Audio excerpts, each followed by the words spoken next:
Hello friends, നമുക്കിന്ന് വെണ്ടയ്ക്ക കറി വെക്കാം. വെണ്ടയ്ക്ക ഒഴിച്ചുകറി വെക്കാനായിട്ടാണ്. ഇപ്പം തേങ്ങ അരച്ചൊരു കറിയാണ് വെക്കുന്നത്. അപ്പം അതിനുവേണ്ടി ഞാനൊരു 7 വെണ്ടയ്ക്ക എടുത്തിട്ടുണ്ട്. ഈ അളവിന് മുറിച്ചെടുത്തിട്ടുണ്ട്. പിന്നെ ഒരു കുഞ്ഞ് സവോള എടുത്ത് ചെറുതായിട്ട് അരിഞ്ഞു വെച്ചിട്ടുണ്ട്.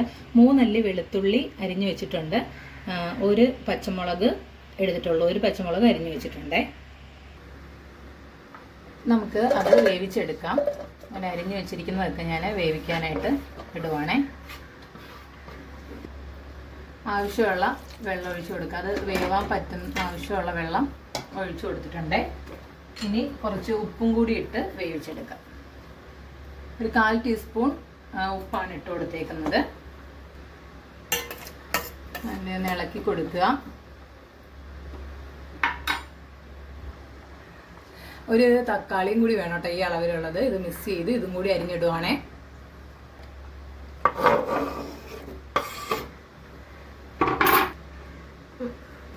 ഇനി ഇത് മൂടി വെച്ച് വേവിക്കാം. ഇത് തേങ്ങ അരച്ച കറിയാണ്. അപ്പം ഇതിനുള്ള അരപ്പാണ്. ഒരു പിടി തേങ്ങയാണ് എടുത്തേക്കുന്നത്. 1/4 ടീസ്പൂൺ മഞ്ഞൾപ്പൊടി, 1/4 ടീസ്പൂൺ ജീരകം, ഇത് 2 ടീസ്പൂൺ മുളക് പൊടി എടുത്തിട്ടുണ്ട്, 2 ടീസ്പൂൺ മല്ലിപ്പൊടി, ഒരു വലിയ അല്ലി തന്നെ വെളുത്തുള്ളി എടുത്തിട്ടുണ്ട്, ഒരു കുഞ്ഞുള്ളി, അരിനെല്ലിക്കയുടെ വലുപ്പത്തിലുള്ള ഒരു തേങ്ങ ഇത് പുളി എടുത്തിട്ടുണ്ട്. ചെറിയ ഇത്രയുള്ളൊരു പുളിയുടെ ഇത് വേണം. ഇത്രയും കൂടി ഇട്ട് നമുക്ക് മിക്സി ജാറിലിട്ട് അരച്ചെടുക്കാം കേട്ടോ.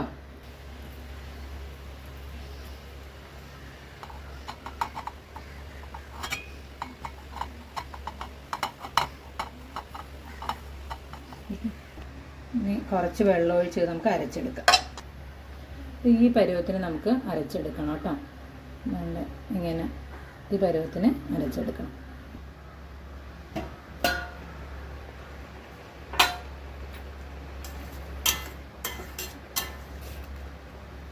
വെന്തോന്ന് ഇടയ്ക്ക് തുറന്ന് നോക്കണം.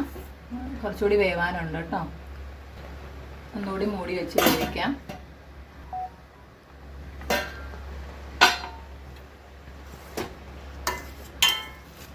നന്നായിട്ട് വെന്തിട്ടുണ്ട്.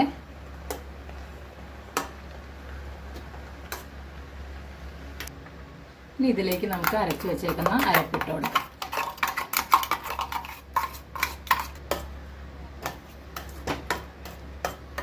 ഇളക്കി കൊടുക്കാം. ആവശ്യത്തിനുള്ള വെള്ളം, കുറച്ചും കൂടി വെള്ളം, ഇത് ജാറ് കഴുകിയതും കൂടി ഒഴിച്ച് കൊടുക്കുവാണേ. കറി നല്ല കട്ടിക്ക് വേണമെങ്കിൽ നമുക്ക് അധികം വെള്ളം ഒഴിക്കാതെ തന്നെ എടുക്കാം. അത് നമുക്ക് ഈ ഒരു പരുവത്തിനുള്ള കുറച്ചും കൂടി വെള്ളം ഒഴിച്ച് കൊടുക്കാം കേട്ടോ. ഒഴിച്ച് കറിയായിട്ടാണല്ലോ, അപ്പോൾ ഈ ഒരു അളവിൽ നമുക്ക് കറിയുടെ ഈ ഒരു അളവിൽ നമുക്ക് എടുക്കാം.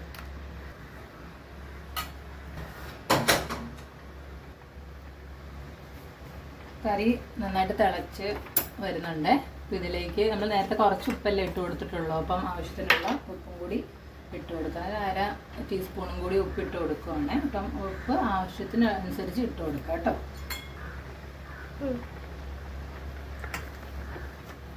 ഉപ്പിട്ട് നന്നായിട്ടൊന്ന് ഇളക്കി കൊടുക്കുവാണേ. അപ്പോൾ ഏകദേശം കറി ആയിട്ടുണ്ട്. നന്നായിട്ടൊന്ന് തിളയ്ക്കുന്നത് വരെ നമുക്കൊന്ന് കട്ടി ഇത്രയും വേണ്ടെന്നുണ്ടെങ്കിൽ ഒന്ന് വറ്റിച്ചെടുക്കാം. അല്ലാന്നുണ്ടെങ്കിൽ ഇത്രയും അളവിന് നമുക്ക് കറി എടുക്കാം കേട്ടോ. ഇത് ഏകദേശം റെഡി ആയിട്ടുണ്ട്. ഇനി നമുക്ക് ഇതിന് വേണ്ടിയായിട്ട് കടുക് പൊട്ടിച്ച് ഒഴിക്കാം കേട്ടോ. അതിന് നമ്മൾ കുറച്ച് സാധനങ്ങൾ എടുത്തിട്ടുണ്ട്. ഇതാ ഒരു കുഞ്ഞുള്ളി അരിഞ്ഞെടുത്തിട്ടുണ്ട്, 4 വറ്റൽമുളക്, കുറച്ച് കറിവേപ്പില, ഇനി കടുക്, വെളിച്ചെണ്ണ. ഇത്രയും വെച്ച് നമുക്കിത് ഒന്ന് കടുക് പൊട്ടിച്ചെടുക്കാം.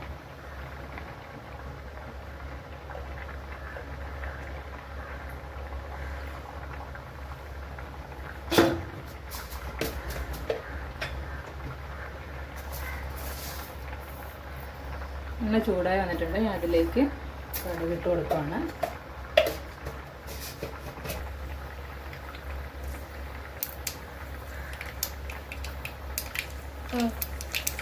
കടുക് പൊട്ടി തുടങ്ങുമ്പോൾ തന്നെ നമുക്ക് കറിവേപ്പിലയും വറ്റൽമുളകും ചേർത്ത് കൊടുക്കാം കേട്ടോ.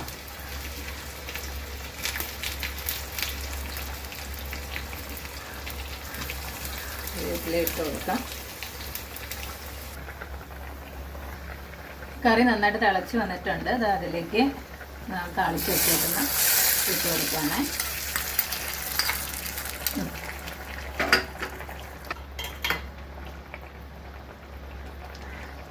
വെണ്ടയ്ക്ക ഒഴിച്ചുകറി റെഡി ആയിട്ടുണ്ട്. അതെ, വെണ്ടയ്ക്ക ഇട്ട് നല്ല ചാറുകറി റെഡി ആയിട്ടുണ്ട് കേട്ടോ. അത് ചോറിനോട് കഴിക്കാൻ നല്ല കറിയാണ്. എല്ലാവരും ഒന്ന് ട്രൈ ചെയ്ത് നോക്കണേ. വീഡിയോ ഇഷ്ടപ്പെട്ടെങ്കിൽ ലൈക്ക് ചെയ്യാനും ഷെയർ ചെയ്യാനും സബ്സ്ക്രൈബ് ചെയ്യാനും മറക്കല്ലേ. അടുത്തൊരു വീഡിയോയുമായിട്ട് കാണാം കേട്ടോ.